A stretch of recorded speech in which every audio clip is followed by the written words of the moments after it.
Conas atá sibh a cóide. nó mar dhéirdís an seo I gona mara, cén chuí a bhfuil tú.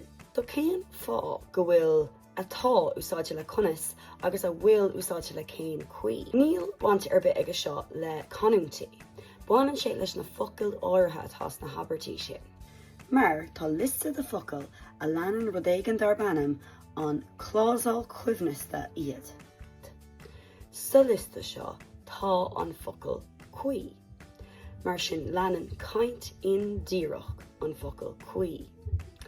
Sa liste seo comá tá an focail áit, mar sin déirmid áit a bhfuil mé macónaí nó áit a nearna mé mo chuid siopadóireachta.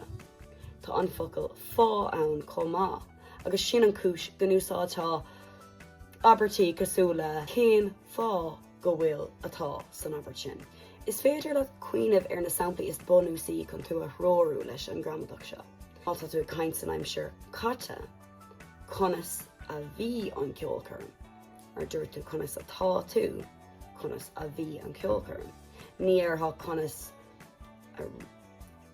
níortha ina dala. Mar sin, conas tá sibh.